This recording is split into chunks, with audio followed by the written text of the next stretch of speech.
everyone. Welcome to the Bot Booster series. Classification of elements and periodicity in properties ആണ് നമ്മൾ discuss ചെയ്തുകൊണ്ടിരിക്കുന്നത്. അതിന്റെ last പാർട്ടാണ് നമ്മൾ ഇന്ന് കാണുന്നത്. ഇതുവരെ നമ്മൾ കണ്ടത് പീരിയോഡിക് ടേബിൾ അല്ലെ, അതായത് history of the periodic table നമ്മൾ പഠിച്ചു. അത് കഴിഞ്ഞിട്ട് മോഡേൺ പീരിയോഡിക് ടേബിൾ, ദെൻ അതേപോലെ തന്നെ പീരീഡ്സ്, എത്ര പീരീഡ് ഉണ്ട്, എത്ര ഗ്രൂപ്പ്സ് ഉണ്ട്, അവിടെ എങ്ങനെയാണ് എലമെന്റ്സ് അറേഞ്ച് ചെയ്തിട്ടുള്ളത്, സെയിം ഗ്രൂപ്പിൽ വരുമ്പം എന്തുകൊണ്ടാണ് എലമെന്റ്സിന് സിമിലർ പ്രോപ്പർട്ടീസ് വരാനുള്ള കാരണം, അതേപോലെ തന്നെ ഡിഫറെന്റ് ബ്ലോക്സ് ഓഫ് അറേഞ്ച്മെന്റ്, ഓരോ ബ്ലോക്ക് ഏതൊക്കെ എലമെന്റ്സ് ഏതൊക്കെ ബ്ലോക്കിലാണ് വരുന്നത്, അതെങ്ങനെയാണ് നമുക്ക് അത് തിരിച്ചറിയാനായിട്ട് പറ്റുക. ഇത്രയും കാര്യങ്ങളാണ് നമ്മൾ കഴിഞ്ഞ വീഡിയോസിലൊക്കെ ഡിസ്കസ് ചെയ്തിരുന്നത്. ഓക്കെ, ഈ വീഡിയോയിൽ നമ്മൾ ഡിസ്കസ് ചെയ്യുന്നത് പീരിയോഡിക് ട്രെൻഡ്സ് ആണ്. ഓക്കെ, അപ്പം എന്താണ് periodic trends in properties of elements എന്ന് പറയുമ്പോൾ എന്താണ് ഈ പീരിയോഡിക് ട്രെൻഡ്സ് എന്ന് പറയുന്നത്? അതായത് കൃത്യമായ ഇടവേളകളിൽ ആവർത്തിച്ചു വരുന്ന പ്രോപ്പർട്ടീസ്, അതേപോലെ തന്നെ നമുക്ക് പീരിയോഡിക് ടേബിളിനെ ബേസ് ചെയ്തിട്ട് എക്സ്പ്ലെയിൻ ചെയ്യാൻ പറ്റുന്ന പ്രോപ്പർട്ടീസ്, ഇവരൊക്കെയാണ് നമ്മൾ എന്ത് പറയുന്നത്? പീരിയോഡിക് പ്രോപ്പർട്ടീസ് എന്ന് പറയുന്നത്. ഓക്കെ, അപ്പം ഇന്നത്തെ ക്ലാസ് നമ്മൾ ഡിസ്കസ് ചെയ്യുന്ന പീരിയോഡിക് പ്രോപ്പർട്ടീസ് അറ്റോമിക് റേഡിയസ്, അതേപോലെ തന്നെ ionisation enthalpy, electron gain enthalpy, electron negativity, valency, അതേപോലെ തന്നെ അസിഡിറ്റി, ബേസിസിറ്റി എന്നിങ്ങനെയുള്ള പ്രോപ്പർട്ടീസ് ആണ്. ഓക്കെ, അതില് first one atomic radius. Atomic radius എന്ന് പറഞ്ഞാൽ എന്താ? നമുക്കൊരു ആറ്റത്തിന്റെ സൈസ് മെഷർ ചെയ്യണമെങ്കിൽ എന്ത് ചെയ്താൽ മതി? ആറ്റത്തിന്റെ റേഡിയസ് മെഷർ ചെയ്യാം അല്ലെ. അപ്പം എന്താ ഈ അറ്റോമിക് റേഡിയസ് നമുക്ക് എങ്ങനെ മെഷർ ചെയ്യാൻ പറ്റുക? എന്താ അറ്റോമിക് റേഡിയസ് എന്ന് പറയുന്നത്? It refers to the distance between centre of the nucleus of the atom to the outermost shell containing electron. അതായത് ഒരു ആറ്റത്തിന്റെ ന്യൂക്ലിയസിന്റെ സെന്ററിൽ നിന്ന് അതിന്റെ ഔട്ടർമോസ്റ്റ് ഷെല്ലിലേക്കുള്ള ഡിസ്റ്റൻസ് ആണ് എന്ത്? Atomic radius. അപ്പൊ നമുക്ക് ഈ ഒരു മെഷർമെന്റ് എന്ന് പറയുന്നത് ഡയറക്ട്ലി മെഷർ ചെയ്യുക എന്ന് പറയുന്നത് ഇമ്പോസിബിൾ ആണ് അല്ലെ. അതുകൊണ്ട് തന്നെ അറ്റോമിക് റേഡിയസ് മെഷർ ചെയ്യാനായിട്ട് നമ്മൾ ഇൻഡയറക്റ്റ് മെഷർമെന്റ് ടെക്നിക്കുകളാണ് യൂസ് ചെയ്യുന്നത്. എങ്ങനെയാണ്? അതായത് അറ്റോമിക് റേഡിയസ് എന്ന് പറയുന്നത് it is usually expressed in the, അല്ലെങ്കിൽ atomic radius cannot be determined, so it is usually expressed in the term of the following definitions. അതായത് atomic radius നമ്മൾ എക്സ്പ്രസ് ചെയ്യുന്നത് അല്ലെങ്കിൽ കാൽക്കുലേറ്റ് ചെയ്യുന്നത് എങ്ങനെയാണ്? ബോണ്ടഡ് ആറ്റംസിന്റെ കേസിലാണ്. അതായത് ഇന്റർന്യൂക്ലിയർ ഡിസ്റ്റൻസ് ആണ് അവിടെ മെഷർ ചെയ്യുന്നത്. അറ്റോമിക് റേഡിയസ് എന്ന് പറയുമ്പോൾ നമ്മൾ ഹോമോന്യൂക്ലിയർ ആയിട്ടുള്ള ആറ്റംസ് എടുത്തിട്ട് അതിന്റെ ഇന്റർന്യൂക്ലിയർ ഡിസ്റ്റൻസ് എടുത്ത് അതിന്റെ ഹാഫ് എടുത്തു കഴിഞ്ഞിട്ടുണ്ടെങ്കിൽ നമുക്ക് എന്ത് കിട്ടും? അതായത് അറ്റോമിക് റേഡിയസ്, അല്ലെങ്കിൽ ആ റേഡിയസ് നമുക്ക് കാൽക്കുലേറ്റ് ചെയ്യാനായിട്ട് പറ്റും. Okay, then covalent radius. Covalent radius എന്ന് പറഞ്ഞാൽ എന്തായിരിക്കും? കോവാലന്റ്ലി ബോണ്ടഡ് ആയിട്ടുള്ള ആറ്റത്തിന്റെ കേസിലായിരിക്കും കോവാലന്റ് റേഡിയസ് മെഷർ ചെയ്യുക. ഓക്കെ, അപ്പൊ എന്താ കോവാലന്റ് റേഡിയസ് എന്ന് പറയുന്നത്? It is defined as 1/2 of the distance between nuclear of two covalently bonded atom of the same element in the molecule. Okay, അതായത് ഇപ്പം ഹൈഡ്രജൻ എന്ന് പറയുമ്പോൾ എന്താ? 2 ഹൈഡ്രജൻ ആറ്റംസ് കോവാലന്റ്ലി ബോണ്ട് ചെയ്തിരിക്കുന്നു. അതില് ഒരു ഹൈഡ്രജന്റെ ന്യൂക്ലിയസിന്റെ സെന്ററിൽ നിന്ന് അടുത്ത ഹൈഡ്രജന്റെ ന്യൂക്ലിയസിന്റെ സെന്ററിലേക്കുള്ള ഡിസ്റ്റൻസ് എടുത്ത് ഹാഫ് എടുത്താൽ കിട്ടുന്നതാണ് എന്ത്? Covalent radius. ഓക്കെ, അപ്പൊ എന്താണ് covalent radius? One practical approach to estimate the size of an atom of non-metallic element is to measure the distance between two atoms when they are bound together by single bond in a covalent molecule, and from this value we can calculate covalent radius. എന്താണ് ഈ covalent radius എന്ന് പറയുന്നത്? It is the half of the internuclear distance അല്ലെ, half of the internuclear distance between എന്താണ്? Two covalently bonded atoms of the same element in a molecule. Okay, covalent bond ആ distance എന്ന് പറയുമ്പം ക്ലോറിന്റെ 198 picometre ആയിരിക്കും. അതിന്റെ half എന്ന് പറയുന്നത് എന്താണ്? 99 പൈക്കോമീറ്റർ ആണ്. അതുകൊണ്ട് തന്നെ 99 പൈക്കോമീറ്റർ നമുക്ക് എന്തായിട്ട് എടുക്കാം? അറ്റോമിക് റേഡിയസ് ഓഫ് ക്ലോറിൻ ആയിട്ട് എടുക്കാം. ഓക്കെ, ദെൻ മെറ്റൽസിന്റെ കേസിലാണെങ്കിലോ നമുക്ക് ഇനി റേഡിയസ് മെഷർ ചെയ്യാൻ പറ്റുക മെറ്റാലിക് റേഡിയസ് ആയിട്ടാണ്. എന്താ മെറ്റാലിക് റേഡിയസ് എന്ന് പറയുന്നത്? It is the 1/2 of the distance between centres of the nuclear of to adjacent atoms in the metallic crystal. It gives the actual radius of an atom. നമ്മൾ എങ്ങനെയാണോ covalent radius measure ചെയ്തത് അതേപോലെ തന്നെ എന്താണ് മെറ്റൽസിന്റെ കേസിൽ എന്താ? 2 അഡ്ജസന്റ് ആറ്റംസ്, അതില് ഒരാളുടെ ന്യൂക്ലിയസിന്റെ സെന്ററിൽ നിന്ന് മറ്റേ ന്യൂക്ലിയസിന്റെ സെന്ററിലേക്കുള്ള ഡിസ്റ്റൻസ് എടുത്ത് ഹാഫ് എടുത്തു കഴിഞ്ഞാൽ നമുക്ക് എന്ത് കിട്ടും? Metallic radius. Okay, then covalent van der Waals radius measure ചെയ്യുന്നത് നോൺ ബോണ്ടഡ് ആറ്റംസിന്റെ കേസിലാണ്. Okay, it is defined as 1/2 of the distance between nuclear of 2 non bonded atoms of the adjacent molecule of the element in the solid state. Okay, അപ്പം ഇതേപോലെ തന്നെയാണ് നമ്മൾ എങ്ങനെയാണോ covalent റേഡിയസും metallic റേഡിയസും measure ചെയ്തത്, അതേപോലെ തന്നെയാണ് എന്തും മെഷർ ചെയ്യുന്നത്? വാൻഡർവാൾസ് റേഡിയസും. ഓക്കെ, അപ്പം ആക്ച്വലി അറ്റോമിക് റേഡിയസ് എന്ന് പറയുന്നത് അറ്റോമിക് സൈസ് മെഷർ ചെയ്യാൻ, അറ്റോമിക് സൈസ് നമുക്ക് പറയാൻ പറ്റും അറ്റോമിക് റേഡിയസ് മനസ്സിലാക്കി കഴിഞ്ഞാൽ. പക്ഷെ അതിന്റെ ഡയറക്റ്റ് മെഷർമെന്റ് പോസിബിൾ അല്ല. അതുകൊണ്ട് അത് ഇൻഡയറക്ട്ലി ആണ് മെഷർ ചെയ്യുന്നത്. എങ്ങനെയൊക്കെയാണ്? By following methods. എങ്ങനെയൊക്കെയാണ്? കോവാലന്റ് റേഡിയസ് ആയിട്ട്, മെറ്റാലിക് റേഡിയസ് ആയിട്ട്, വാൻഡർവാൾസ് റേഡിയസ് ആയിട്ട്. ഓക്കെ, അപ്പൊ എന്താ കോവാലന്റ് റേഡിയസ് എന്ന് പറയുന്നത്? കോവാലന്റ്ലി ബോണ്ടഡ് ആറ്റത്തിന്റെ കേസിലാണ് നമ്മൾ കോവാലന്റ് റേഡിയസ് എന്ന് പറയുന്നത്. അതായത് നോൺ മെറ്റൽസ് അല്ലെ, അതായത് അവിടെ രണ്ട് കോവാലന്റ്ലി ബോണ്ടഡ് ആയിട്ടുള്ള ആറ്റംസ് രണ്ടുപേരും എന്താണ്? സെയിം എലമെന്റ്സിന്റെ ആയിരിക്കണം. അപ്പൊ ഒരാളുടെ ന്യൂക്ലിയസിന്റെ സെന്ററിൽ നിന്ന് മറ്റാളുടെ ന്യൂക്ലിയസ് സെന്ററിലേക്കുള്ള ഡിസ്റ്റൻസ് എടുത്ത് ഹാഫ് എടുക്കുക. അതായത് half of the internuclear distance എന്ന് പറയുന്നത് ആക്ച്വലി എന്താണ്? റേഡിയസ് ആണ് അല്ലെ. അപ്പൊ അതേപോലെ തന്നെയാണ് മെറ്റാലിക് റേഡിയസും വാൻഡർവാൾസ് റേഡിയസും. വാൻഡർവാൾ റേഡിയസ് മെഷർ ചെയ്യുന്നത് നോൺ ബോണ്ടഡ് ആയിട്ടുള്ള ആറ്റത്തിന്റെ കേസിലാണ്. ഓക്കെ, അപ്പൊ വാൻഡർവാൾസ് റേഡിയസ് എന്ന് പറയുന്നത് always larger than covalent radius. Okay, then എങ്ങനെയാണ് ഈ അറ്റോമിക് റേഡിയസിന്റെ variations in a periodic table? അപ്പം ലെഫ്റ്റ് ടു റൈറ്റ് പോകും തോറും, പീരിയോഡിക് ടേബിളിൽ ലെഫ്റ്റ് ടു റൈറ്റ് പോകും തോറും അറ്റോമിക് റേഡിയസ് അല്ലെങ്കിൽ അറ്റോമിക് സൈസ് ഡിക്രീസ് ചെയ്യാണ് ചെയ്യുന്നത്, കുറയാണ് ചെയ്യുന്നത്. ഓക്കെ, പീരിയോഡിക് ടേബിളിൽ ലെഫ്റ്റ് ടു റൈറ്റ് മൂവ് ചെയ്യും തോറും എന്ത് സംഭവിക്കും? അറ്റോമിക് സൈസ് കുറയും. ഓക്കെ, ഡൗൺ ദ ഗ്രൂപ്പ് വരും തോറും എന്താ ചെയ്യാം? അറ്റോമിക് സൈസ് കൂടും അല്ലെങ്കിൽ അറ്റോമിക് റേഡിയസ് കൂടും. ഓക്കെ, പീരിയോഡിക് ടേബിളിൽ ലെഫ്റ്റ് ടു റൈറ്റ് വരുമ്പം എന്താ ചെയ്യുന്നത് നോക്കുക. ഇൻ എ പീരീഡ് എന്താണ്? Left to right atomic radius decreases. അതിന് കാരണം എന്താ? ലെഫ്റ്റ് ടു റൈറ്റ് പോകും തോറും ഇഫക്റ്റീവ് ന്യൂക്ലിയർ ചാർജ് ഇൻക്രീസ് ചെയ്യും. ലെഫ്റ്റ് ടു റൈറ്റ് പോകും തോറും ഇഫക്റ്റീവ് ന്യൂക്ലിയർ ചാർജ് ഇൻക്രീസ് ചെയ്യും. അതായത് ന്യൂക്ലിയസിന് ഔട്ടർമോസ്റ്റ് ഷെല്ലിലേക്കുള്ള അട്രാക്റ്റീവ് പവർ കൂടും. അപ്പൊ ഇത് സംഭവിക്കും? സൈസ് കുറയും. ഓക്കെ, പക്ഷെ ഡൗൺ ദ ഗ്രൂപ്പ് വരുമ്പോ എന്താണ്? Atomic radius of the element increases from top to bottom in a group. Because എന്താണ്? From to top to bottom എന്താ? നമ്പർ ഓഫ് ഷെൽ ഇൻക്രീസ് ചെയ്യുന്നുണ്ട്. ഇപ്പം സോഡിയത്തിന്റെ കേസിൽ ലാസ്റ്റ് ഇലക്ട്രോൺ എൻറ്റർ ചെയ്തത് ഏത് സബ് ഷെല്ല്? തേർഡ് ഷെല്ലാണെങ്കിൽ അടുത്ത ആള് പൊട്ടാസ്യം വരുമ്പോ എന്ത് വരും? ഫോർത്ത് ഷെല്ലിലേക്കാണ് വരുന്നത് അല്ലെ. അപ്പൊ താഴോട്ട് പോകും തോറും നമ്പർ ഓഫ് ഷെൽ ഇൻക്രീസ് ചെയ്യുന്നുണ്ട്. ഷെൽ ഇൻക്രീസ് ചെയ്യുമ്പോൾ എന്ത് സംഭവിക്കും? നമ്പർ ഓഫ് ഷെൽ ഇൻക്രീസ് ചെയ്യുമ്പോൾ അവരുടെ സൈസ് കൂടും. Okay, then next ionic radius. എങ്ങനെയാണോ അറ്റോമിക് റേഡിയസിന്റെ വേരിയേഷൻ അതേപോലെ തന്നെയാണ് അയണിക് റേഡിയസിന്റെ ട്രെൻഡും വരുന്നത്. ഓക്കെ, ഇവിടെ അയണിക് റേഡിയസ് എന്ന് പറയുമ്പോൾ നമ്മൾ രണ്ട് തരത്തിൽ, നമുക്ക് കാറ്റയോൺസും ഉണ്ട് ആനയോൺസും ഉണ്ട്. അതിലും കാറ്റയോൺസിന്റെ കേസ് പറയുമ്പം ഫോർ എക്സാമ്പിൾ ഇപ്പം സോഡിയത്തിന്റെ കേസ് എടുക്കാം. Na ഒരു ഇലക്ട്രോൺ പോയി കഴിഞ്ഞാൽ എന്തായിട്ട് മാറും? Na+ ആയിട്ട് മാറും. സോഡിയത്തില് അറ്റോമിക് നമ്പർ 11 ആണ്.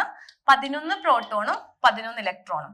ക്ലോറിന്റെ കേസില് 11 പ്രോട്ടോണും 10 ഇലക്ട്രോണും ആണുള്ളത്.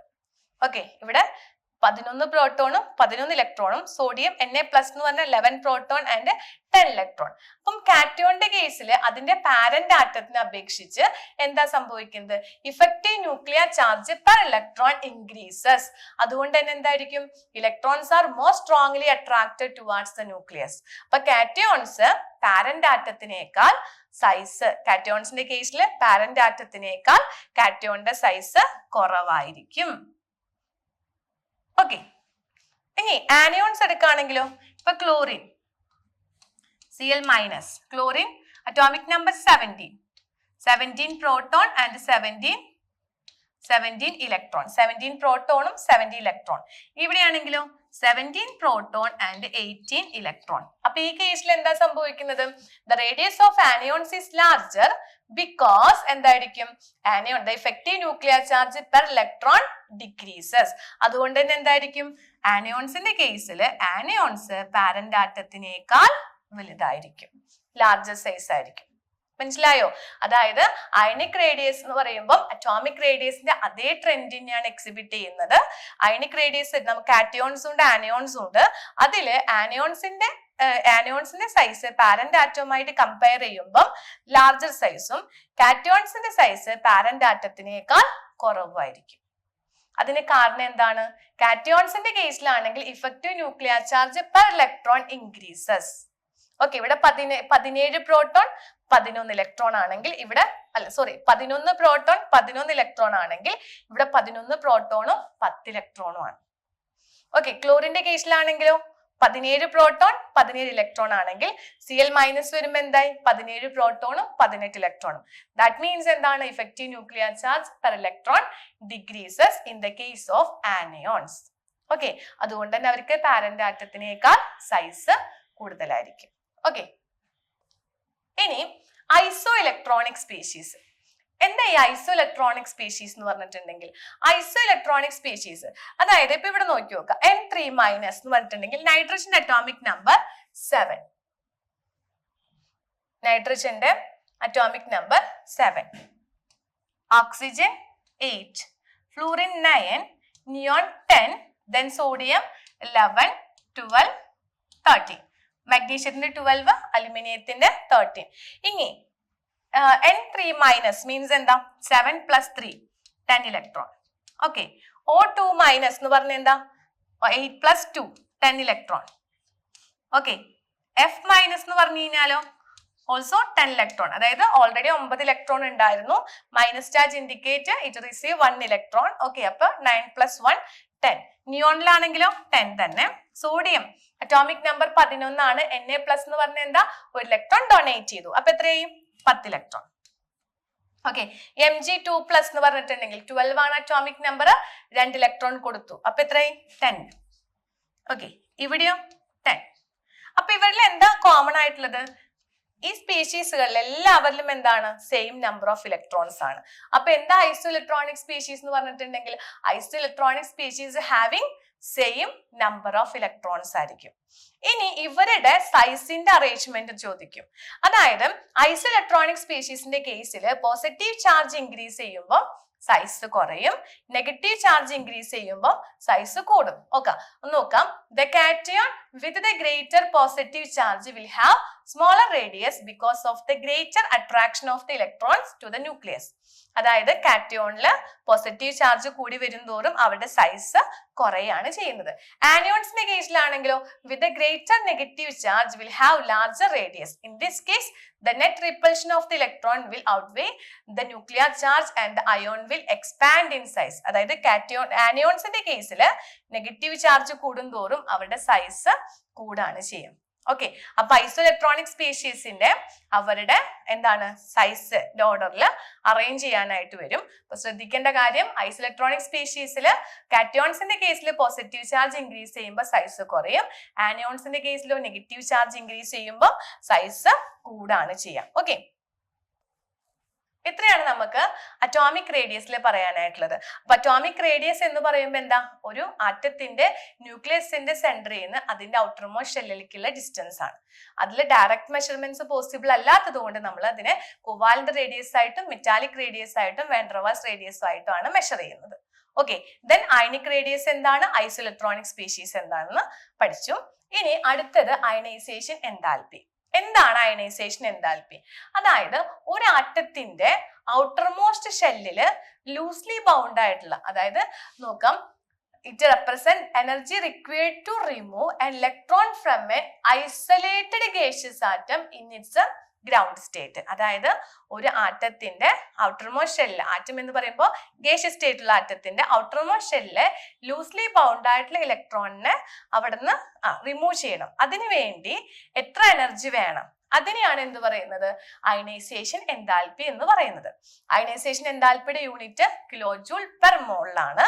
അതേപോലെ തന്നെ ഇത് എനർജി ആറ്റത്തിന് വേണ്ട എനർജിയാണ് അല്ലെ. അതായത് ഒരു ഇലക്ട്രോണിനെ റിമൂവ് ചെയ്യണമെങ്കിൽ, ഔട്ടർമോസ്റ്റ് ഷെല്ലിൽ നിന്ന് ഇലക്ട്രോണിനെ റിമൂവ് ചെയ്യണമെങ്കിൽ ആറ്റത്തിന് വേണ്ട എനർജി ആയതുകൊണ്ട് തന്നെ അയണൈസേഷൻ എൻതാൽപ്പി ഓൾവേസ് പോസിറ്റീവ് ആയിരിക്കും.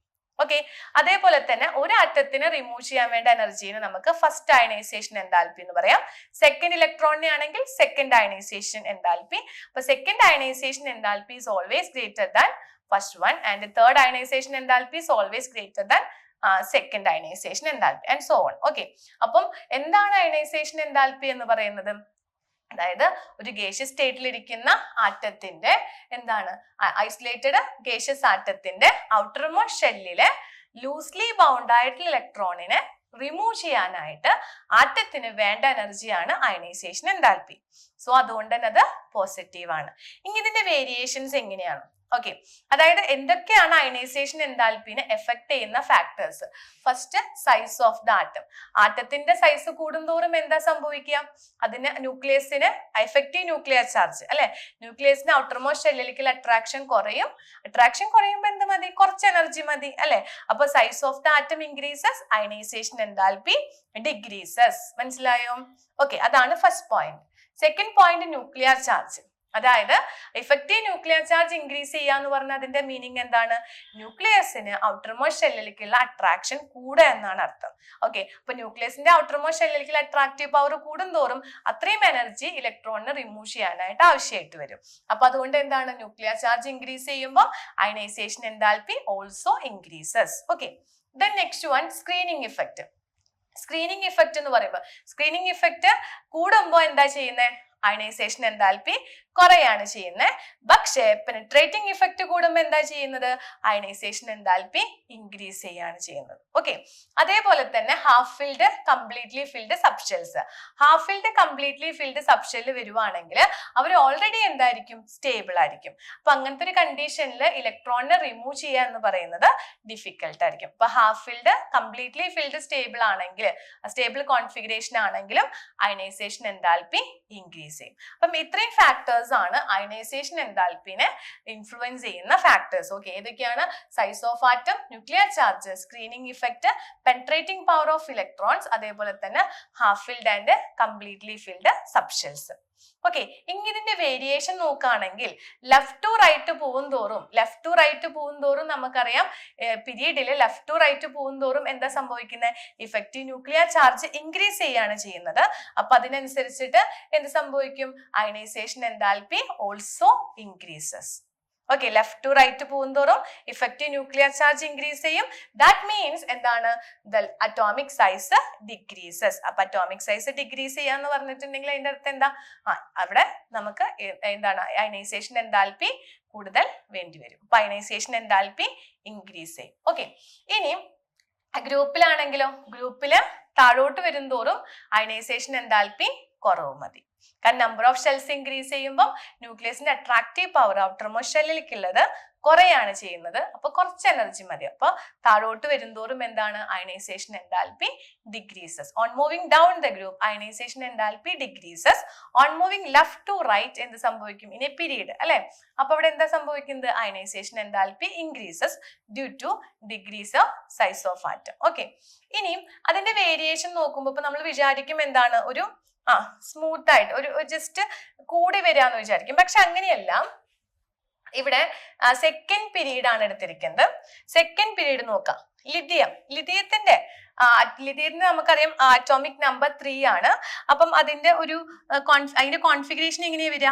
1s2 2s1. ബെർലിയം വരുമ്പോ എന്താ വരുന്നത്? 1s2 2s2. ബോറോൺ വരുമ്പോഴോ 1s2 2s2 2p1. കാർബൺ വരുമ്പോഴോ 1s2 2s2 2p2. Then nitrogen വരുമ്പോ 1s2 2s2 2p3. Oxygen 1s2 2s2 2p4. Fluorine ആണെങ്കിലോ 1s2 2s2 2p5. Then neon 1s2 2s2 2p6. Okay, അപ്പം ഇവിടെ ഒരു അബ്നോർമാലിറ്റി കാണുന്നുണ്ട്. ഇവിടെ ആരുടെ കേസിൽ അബ്നോർമാലിറ്റി കാണുന്നത് നമ്മൾ നോക്കാം. ഇവിടെ ഒരു അബ്നോർമാലിറ്റി, അതായത് കണ്ടോ, ലിഥിയം ബെർലിയം. പക്ഷെ ബെർലിയത്തിനേക്കാൾ കുറവാണ് ആർക്ക്? ആരുടെ അയണൈസേഷൻ എൻതാൽപ്പി? ബോറോണ്ട്. നമ്മൾ എന്താ പറഞ്ഞേ? ലെഫ്റ്റ് ടു റൈറ്റ് പോകുമ്പോൾ അയണൈസേഷൻ എൻതാൽപ്പി ഇൻക്രീസ് ചെയ്യുന്ന പറഞ്ഞിട്ടുള്ളത്. പക്ഷെ ബെർലിയത്തിനേക്കാൾ കുറവാണ് ബോറോണ്ട് അയണൈസേഷൻ എൻതാൽപ്പി. അതിന് കാരണം എന്താ? ബെർലിയത്തിന്റെ കംപ്ലീറ്റ്ലി ഫിൽഡ് ഓർബിറ്റിലാണ്. പക്ഷെ ബോറോണിന്റെ കേസിലോ ഈ 2p1 ഒരു ഇലക്ട്രോണിനെ റിമൂവ് ചെയ്തിട്ടുണ്ടെങ്കിൽ അതിന് നോബിൾ ഗ്യാസ് കോൺഫിഗറേഷൻ കിട്ടും, അതായത് കംപ്ലീറ്റ്ലി ഫിൽഡ് ആവും. മനസ്സിലായോ? അപ്പം ഇതാണ്, അതുകൊണ്ട് തന്നെ എന്താണ്, ബെർലിയത്തിന് ഇലക്ട്രോണെ റിമൂവ് ചെയ്യാനായിട്ട് താല്പര്യം ഉണ്ടാവില്ല. എന്നാൽ ബോറോണിനാണെങ്കിൽ അത് ഈസിലി റിമൂവ് ചെയ്യാൻ സമ്മതിക്കുകയും ചെയ്യും. ഓക്കെ, അതുകൊണ്ട് തന്നെ ഫുള്ളി ഫിൽഡ് കോൺഫിഗറേഷൻ വരുമ്പോൾ അയണൈസേഷൻ എൻതാൽപ്പി ഇൻക്രീസ് ചെയ്യും. അതേ സെയിം കേസ് തന്നെയാണ് ഇവിടെ കണ്ടോ നൈട്രജന്റെയും ഓക്സിജന്റെയും കേസിൽ. അതായത് നൈട്രജന് ഹാഫ് ഫിൽഡ് സ്റ്റേബിൾ ആണ്. അപ്പൊ അതുകൊണ്ട് തന്നെ എന്തായിരിക്കും, ഓക്സിജൻ ഒരു ഇലക്ട്രോൺ പോയാലാണ് ഹാഫ് ഫിൽഡ് സ്റ്റെബിലിറ്റി കിട്ടുക. അപ്പൊ അതുകൊണ്ട് തന്നെ നൈട്രജന്റെ അയണൈസേഷൻ എൻതാൽപ്പി ഓക്സിജനേക്കാൾ കൂടുതലായിരിക്കും. അപ്പൊ ഇതിന്റെ ഓർഡർ എങ്ങനെയാ വരിക? Lithium, boron, beryllium, then carbon, oxygen, nitrogen, fluorine, neon. അപ്പം ഈ ഒരെണ്ണം ശ്രദ്ധിക്കാം. കണ്ടോ, ഇവിടെ ശ്രദ്ധിക്കാം. കണ്ടോ, ഇവിടെ കാരണം എന്താ, ഫുള്ളി ഫിൽഡ് സ്റ്റെബിലിറ്റിയും, ഇവിടെ എന്താ കാരണം, half filled stability. Okay, clear ആയല്ലോ അല്ലെ? അപ്പൊ നമ്മൾ ആ ഒരു സ്മൂത്ത് അങ്ങനെ ജസ്റ്റ് അങ്ങനെ ഒന്ന് വേരി ചെയ്ത് അങ്ങനെയല്ല പോകുന്നത്, ആ വേരിയേഷൻ ഒന്ന് ശ്രദ്ധിക്കുക കേട്ടോ. ഹാഫ് ഫിൽഡ് ഫുള്ളി ഫിൽഡ് സ്റ്റെബിലിറ്റിക്ക് അനുസരിച്ചിട്ട് അവിടെ അയണൈസേഷൻ എൻതാൽപ്പിയിൽ വരുന്ന മാറ്റങ്ങൾ ഒന്ന് ശ്രദ്ധിക്കുക. പിന്നെ അതേപോലെ തന്നെ ഡൗൺ ദ ഗ്രൂപ്പ് വരുമ്പോൾ അയണൈസേഷൻ എൻതാൽപ്പി കുറഞ്ഞു വരുന്നതായിട്ട് കാണാം. കാരണം എന്താ, ഷെല്ലിന്റെ എണ്ണം കൂടുമ്പോൾ ന്യൂക്ലിയസിന്റെ ഔട്ടർമോസ്റ്റ് ഷെല്ലിലേക്കുള്ള അട്രാക്റ്റീവ് പവർ കുറയും. So ionisation enthalpy decreases. Okay, on moving down the group. Okay, then next electron gain enthalpy. എന്താണ് ഇലക്ട്രോൺ ഗെയിൻ എൻതാൽപ്പി? അതായത് ഇപ്പം ഒരു ആറ്റത്തിന്റെ ഔട്ടർമോസ്റ്റ് ഷെല്ലിൽ നിന്ന് ഇലക്ട്രോണിനെ റിമൂവ് ചെയ്യുമ്പോൾ ആറ്റത്തിന് വേണ്ട എനർജിയാണ് അയണൈസേഷൻ എൻതാൽപ്പി എങ്കിൽ ഇലക്ട്രോൺ ഗെയിൻ എൻതാൽപ്പി എന്ന് പറയുന്നത് എന്താണ്, ഒരു എക്സ്ട്രാ ഇലക്ട്രോൺ ആഡ് ചെയ്യുന്ന സമയത്ത് ആറ്റത്തിൽ നിന്ന് റിലീസ് ചെയ്യുന്ന എനർജിയാണ് എന്ത്, ഇലക്ട്രോൺ ഗെയിൻ എൻതാൽപ്പി. അതായത് when an electron is added to neutral gaseous atom to convert it into negative ion, the enthalpy change അല്ലെ, അവിടെ ഉണ്ടാവുന്ന ഒരു എൻതാൽപ്പി ചേഞ്ചിനെയാണ് എന്ത് പറയുന്നത്, ഇലക്ട്രോൺ ഗെയിൻ എൻതാൽപ്പി എന്ന് പറയുന്നത്. ഇലക്ട്രോൺ ഗെയിൻ എൻതാൽപ്പി എന്ന് പറയുന്നത് പോസിറ്റീവ് ആവാം, നെഗറ്റീവ് ആവാം. ഓക്കെ, മോസ്റ്റ് ഓഫ് ദ കേസസിൽ ഇലക്ട്രോൺ നെഗറ്റീവ് അല്ലെങ്കിൽ ഇലക്ട്രോൺ ഗെയിൻ എൻതാൽപ്പി എന്ന് പറയുന്നത് most of the cases electron gain enthalpy negative ആണ്. ഓക്കെ, അതായത് ഒന്നുകൂടി ശ്രദ്ധിക്കാം, when an electron is added to neutral gaseous atom to convert it into negative ion, അവിടെ atom release ചെയ്യുന്ന എനർജിയാണ് നമ്മൾ എന്ത് പറയുന്നത്, ഇലക്ട്രോൺ ഗെയിൻ എൻതാൽപ്പി എന്ന് പറയുന്നത്. ഓക്കെ, ഇലക്ട്രോൺ ഗെയിൻ എൻതാൽപ്പി എന്ന് പറയുന്നത് എന്താണ്, അതായത് എക്സ്ട്രാ ഇലക്ട്രോൺ ആഡ് ചെയ്യുന്ന സമയത്ത് ആറ്റം റിലീസ് ചെയ്യുന്ന എനർജി ആയതുകൊണ്ട് തന്നെ അത് നെഗറ്റീവ് ആണ്. പക്ഷെ ചില കേസിൽ ഇലക്ട്രോൺ ഗെയിൻ എൻതാൽപ്പി പോസിറ്റീവ് ആവാറുണ്ട്. അതെങ്ങനെയായിരിക്കും, ഇപ്പം ഒരു എക്സ് മൈനസ്, അതായത് ഇപ്പൊ ഒരു ഓക്സിജന്റെ കേസ് എടുക്കുകയാണെങ്കിൽ ഓക്സിജനിലേക്ക് ഫസ്റ്റ് ഇലക്ട്രോൺ ആഡ് ചെയ്യുമ്പോൾ O മൈനസ് ആയിട്ട് മാറും. ഇവിടുത്തെ ഇലക്ട്രോൺ ഗെയിൻ നെഗറ്റീവ് ആണ്. പക്ഷെ വീണ്ടും ഈ ആനയോണിലേക്ക് ഇലക്ട്രോൺ ആഡ് ചെയ്തിട്ട് O2- ഉണ്ടാവുന്ന സമയത്ത് ഇവിടുത്തെ ഇലക്ട്രോൺ ഗെയിൻ എൻതാൽപ്പി എന്ന് പറയുന്നത് പോസിറ്റീവ് വാല്യൂ ആണ് വരുന്നത്. മനസ്സിലായോ? ഓക്കെ, അതൊന്ന് ശ്രദ്ധിക്കാം കേട്ടോ. ഇനി എന്താണ്, ഇനി 17, അതായത് ഗ്രൂപ്പ് 17 ആണ് ഏറ്റവും കൂടുതൽ നെഗറ്റീവ് ഇലക്ട്രോൺ ഗെയിൻ എൻതാൽപ്പി ഉള്ളത്. അതിൽ തന്നെ നമ്മൾ നോക്കുമ്പോൾ ഫ്ലൂറിനേക്കാൾ ക്ലോറിൻ ആയിരിക്കും ഇലക്ട്രോൺ ഗെയിൻ എൻതാൽപ്പി കൂടുതൽ ഉണ്ടായിരിക്കും. ഓക്കെ, അപ്പൊ ഇത് ക്ലോറിൻ കമ്പയർ ചെയ്യുമ്പോൾ ഫ്ലൂറിനേക്കാൾ മോർ ഇലക്ട്രോൺ ഗെയിൻ എൻതാൽപ്പി. അതേപോലെ തന്നെയാണ് ഓക്സിജനും സൾഫറും കമ്പയർ ചെയ്യുമ്പോൾ സൾഫറിനാണ് ഓക്സിജനേക്കാൾ മോർ ഇലക്ട്രോൺ ഗെയിൻ എൻതാൽപ്പി.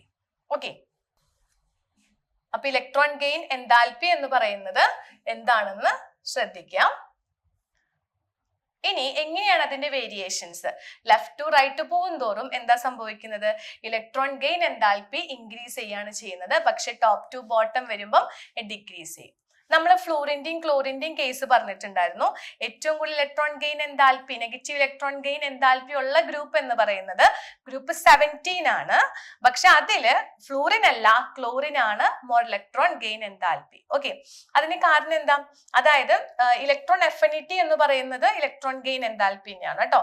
അപ്പൊ അതില് ഫ്ലൂറിന്റെ എന്താണ്, സ്മോൾ സൈസ് ആണ് അല്ലെ. ക്ലോറിൻ ആണെങ്കിലോ, ഇപ്പൊ ഫ്ലൂറിന്റെ കേസിൽ അവിടെ 2p ഓർബിറ്റലിലോട്ടാണ് എക്സ്ട്രാ ഇലക്ട്രോൺ ആഡ് ചെയ്യുന്നത്.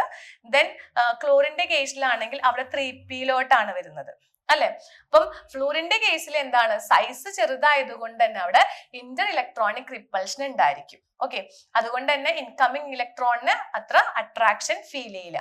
പക്ഷേ ക്ലോറിന്റെ കേസിലാണെങ്കിലും അവിടെ ഇലക്ട്രോൺ ആഡ് ചെയ്യുന്നത് 3p സബ്ഷെല്ലോട്ട് ആയതുകൊണ്ട് അത്യാവശ്യം സ്പേഷ്യസ് ആണ്. അപ്പൊ അതുകൊണ്ട് കുഴപ്പമില്ല. എന്താണ്, കമ്പാരറ്റീവ്ലി ലാർജ് ആയതുകൊണ്ട് തന്നെ ഫ്ലൂറിനേക്കാൾ ക്ലോറിൻ ആയിരിക്കും മോർ ഇലക്ട്രോൺ ഗെയിൻ എൻതാൽപ്പി. ഓക്സിജന്റെയും സൾഫറിന്റെയും കേസ് വരുമ്പോഴും സെയിം ഇതേപോലെ തന്നെയാണ്. സൾഫറിനാണ് ഓക്സിജനേക്കാൾ ഇലക്ട്രോൺ ഗെയിൻ എൻതാൽപ്പി കൂടുതൽ. ഓക്കെ, ഇനി next electronegativity. Electronegativity എന്ന് പറയുന്നത് ഒരു ആറ്റത്തിന് ഷെയർഡ് പെയർ ഓഫ് ഇലക്ട്രോണിനെ അട്രാക്ട് ചെയ്യാനുള്ള എബിലിറ്റിനെയാണ് എന്ത് പറയുന്നത്, ഇലക്ട്രോ നെഗറ്റിവിറ്റി എന്ന് പറയുന്നത്. Electronegativity is the measure of the ability of an atom in a chemical compound to attract shared pair of electrons to itself is called electronegativity. Okay, അപ്പം electronegativity എന്ന് പറയുമ്പോൾ അതിന് ഡിപ്പെൻഡ് ചെയ്യുന്ന factors എന്തൊക്കെയാണ്? Size കൂടുമ്പോൾ എന്താ സംഭവിക്കുക? Electronegativity കുറയും. ഇഫക്റ്റീവ് ന്യൂക്ലിയർ ചാർജ് കൂടുമ്പോൾ എന്താണ്? ഇഫക്റ്റീവ് ന്യൂക്ലിയർ ചാർജ് കൂടുമ്പോൾ നോർമലി സൈസ് കുറയും, ഇലക്ട്രോനെഗറ്റിവിറ്റി ഇൻക്രീസ് ചെയ്യും. ഷീൽഡിംഗ് ഇഫക്റ്റ് ഉണ്ടെങ്കിൽ ഷീൽഡിംഗ് ഇഫക്റ്റ് ആണ് കേട്ടോ, ഷീൽഡിംഗ് ഇഫക്റ്റ് അല്ല, ഷീൽഡിംഗ് ഇഫക്റ്റ് ആണ്, ശ്രദ്ധിക്കുക കേട്ടോ. ഷീൽഡിംഗ് ഇഫക്റ്റ് കൂടുമ്പോൾ ഇലക്ട്രോനെഗറ്റിവിറ്റി ഡിക്രീസ് ചെയ്യും. അതേപോലെ തന്നെ ഏറ്റവും കൂടുതൽ ഹയസ്റ്റ് ഇലക്ട്രോനെഗറ്റിവിറ്റി ഉള്ളത് ഫ്ലൂറിൻ ആണ്. ദെൻ ലീസ്റ്റ് ഇലക്ട്രോനെഗറ്റിവിറ്റി ഉള്ളത് ഫ്രാൻസിയം, സീഷ്യം. ഇവരൊക്കെ ഏത് ഗ്രൂപ്പിലാണ് വരുന്നതെന്ന് നമുക്കറിയാം, ആൽക്കലി മെറ്റൽസ് ആണ്. ഓക്കെ, അപ്പം ഏറ്റവും കൂടുതൽ ഇലക്ട്രോനെഗറ്റിവിറ്റി ഉള്ള ഗ്രൂപ്പ് 17 ആണ്. ആ ഗ്രൂപ്പ് 17 തന്നെ ഫ്ലൂറിൻ ആണ് മോർ ഇലക്ട്രോനെഗറ്റീവ് ആയിട്ടുള്ളത്. ഓക്കെ, അപ്പം ഇലക്ട്രോനെഗറ്റിവിറ്റിയും ഇലക്ട്രോൺ ഗെയിൻ എൻതാൽപ്പിയും തെറ്റരുത്. ഇലക്ട്രോൺ ഗെയിൻ എൻതാൽപ്പി ഏറ്റവും കൂടുതൽ ക്ലോറിൻ ആണ്, ഇലക്ട്രോൺ നെഗറ്റിവിറ്റി ഏറ്റവും കൂടുതൽ ഫ്ലൂറിൻ ആണ്. ഓക്കെ, അപ്പൊ ഇലക്ട്രോൺ ഗെയിൻ എൻതാൽപ്പി എന്ന് പറഞ്ഞൊരു എക്സ്ട്രാ ഇലക്ട്രോൺ ആഡ് ചെയ്യുന്ന സമയത്ത് റിലീസ് ചെയ്യുന്ന എനർജി ആണെങ്കിൽ, ഇലക്ട്രോൺ നെഗറ്റിവിറ്റി എന്ന് പറയുന്നത് എന്താണ്, അതായത് ഷെയർഡ് ഇലക്ട്രോണിനെ അട്രാക്ട് ചെയ്യാനുള്ള ആറ്റത്തിന്റെ എബിലിറ്റി ആണ്. ഓക്കെ, രണ്ട് ടേമും ക്ലിയർ ആയല്ലോ അല്ലെ? ഇനി നെക്സ്റ്റ് വാലൻസി. ഓക്കെ, വാലൻസി എന്താന്ന് നോക്കാം. എന്താ വാലൻസി എന്ന് പറയുന്നത്? ആറ്റത്തിന്റെ കമ്പൈനിങ് കപ്പാസിറ്റിനെയാണ് നമ്മൾ എന്ത് പറയുന്നത്, വാലൻസി എന്ന് പറയുന്നത്. അതായത് ഒരു ആറ്റത്തിന് എത്ര ഇലക്ട്രോൺ ഗെയിൻ ചെയ്യാൻ പറ്റും, എത്ര ഇലക്ട്രോൺ ലോസ് ചെയ്യാൻ പറ്റും, അതിനെയാണ് വാലൻസി എന്ന് പറയുന്നത്. ഇപ്പൊ സോഡിയത്തിന്റെ കേസ് എടുക്കുകയാണെങ്കിൽ സോഡിയത്തിന്റെ അറ്റോമിക് നമ്പർ 11 281 അല്ലെ, ഷെൽ കോൺഫിഗറേഷൻ 281. അപ്പൊ സോഡിയത്തിന് ഒരു ഇലക്ട്രോൺ വിട്ടുകൊടുത്തു കഴിഞ്ഞിട്ടുണ്ടെങ്കിൽ എന്തായിരിക്കും, സ്റ്റേബിൾ ആയിരിക്കും. ഓക്കെ, അപ്പൊ അതിന്റെ വാലൻസി 1. ക്ലോറിൻ ആണെങ്കിലോ ഇലക്ട്രോൺ റിസീവ് ചെയ്യണം, ഹാലജൻസിന് അല്ലെ, ഒരു ഇലക്ട്രോൺ റിസീവ് ചെയ്താലാണ് അവിടെ നോബൽ ഗ്യാസ് കോൺഫിഗറേഷൻ അറ്റൈൻ ചെയ്യാൻ പറ്റുക. അപ്പൊ അതിന്റെ വാലൻസി എന്തായിരിക്കും, അവിടെ -1 ആയിരിക്കും. ഓക്കെ, ഒന്ന് നോക്കുക. വാലൻസി എന്ന് പറയുന്നത് എന്താണ്? It is defined as the combining capacity and it is the actual number of electrons gained or lost or shared with the other atom by an atom during chemical combination. Okay, ഇപ്പൊ combining കപ്പാസിറ്റിനെയാണ് അവിടെ valency എന്ന് പറയുന്നത്. ഇനി acid base behaviour of oxides and hydroxides ആണ്. Normally നിങ്ങൾ ശ്രദ്ധിക്കുക, metallic oxides basic in നേച്ചറും non metallic oxides acidic in nature ആയിരിക്കും. അതായത് metallic oxides basic in nature ആയിരിക്കും, non metallic oxides acidic in nature ആയിരിക്കും. കണ്ടോ, മെറ്റാലിക് ഓക്സൈഡ്സ് ഇത് ഹൈഡ്രോക്സൈഡ്സ് ആണ് കൊടുത്തിരിക്കുന്നത്. അതായത് മെറ്റാലിക് ഓക്സൈഡ്സ് അതുപോലെ തന്നെ ഹൈഡ്രോക്സൈഡ്സ് സ്ട്രോങ് ബേസസ് ആണ്. അവരുടെ ബേസിസിറ്റി എന്ന് പറയുന്നത് ഡൗൺ ദ ഗ്രൂപ്പ് ഇൻക്രീസ് ചെയ്യാണ് ചെയ്യുന്നത്. ഓക്കെ, അതായത് മെറ്റാലിക് ഹൈഡ്രോക്സൈഡ്സ് അതുപോലെ തന്നെ മെറ്റാലിക് ഓക്സൈഡ്സ് അവരുടെ basicity down the group increase ചെയ്യും. നേരെ മറിച്ച് നോൺ മെറ്റൽസിന്റെ കേസിലാണെങ്കിൽ അവരുടെ ഓക്സൈഡ്സ് നോക്കുകയാണെങ്കിൽ, ഓക്സൈഡ്സ് ആണെങ്കിലും ഹൈഡ്രോക്സൈഡ്സ് ആണെങ്കിലും അവരുടെ അസിഡിക് ക്യാരക്ടർ എന്ന് പറയുന്നത് ഡൗൺ ദ ഗ്രൂപ്പ് ഡിക്രീസ് ചെയ്യാണ് ചെയ്യാം. ഓക്കെ, അപ്പൊ നമ്മളിവിടെ കൊടുത്തിരിക്കുന്നത് metallic oxides, metallic hydroxides, non metallic oxides, non metallic ഹൈഡ്രോക്സൈഡ്സിന്റെ അസിഡിക് ബേസിക് ബിഹേവിയർ ആണ്. മെറ്റാലിക് ഓക്സൈഡ്സും അതുപോലെ തന്നെ ഹൈഡ്രോക്സൈഡ്സും ബേസിക് ക്യാരക്ടർ ആണ് കാണിക്കുന്നത്, down the group basicity increase ചെയ്യും. എന്നാൽ നോൺ മെറ്റാലിക് ഓക്സൈഡ്സിനെയും ഹൈഡ്രോക്സൈഡ്സിന്റെയും കാര്യത്തിൽ അവർ അസിഡിക് ബിഹേവിയർ ആയിരിക്കും. അത് ഡൗൺ ദ ഗ്രൂപ്പ് ഡിക്രീസ് ചെയ്യാണ് ചെയ്യുക. മെറ്റാലിക് ഓക്സൈഡ്സിന്റെ കേസിൽ, ഹൈഡ്രോക്സൈഡ്സിന്റെ കേസിൽ basicity down the group increase ചെയ്യുമ്പം നോൺ മെറ്റാലിക് ഓക്സൈഡ്സിന്റെയും ഹൈഡ്രോക്സൈഡ്സിന്റെയും കേസിൽ acidity down the group decrease ചെയ്യാണ് ചെയ്യാം. ക്ലിയർ ആണല്ലോ? അപ്പൊ ഇത്രയും കാര്യങ്ങളാണ് നമുക്ക് പീരിയോഡിക് ടേബിൾ എന്ന് പറഞ്ഞ ഈ ചാപ്റ്ററിൽ മെയിൻ ആയിട്ട് ഡിസ്കസ് ചെയ്യാനുള്ളത്. അപ്പം എല്ലാ കാര്യങ്ങളും പറഞ്ഞത് ക്ലിയർ ആയെന്ന് വിചാരിക്കുന്നു. Okay, thank you.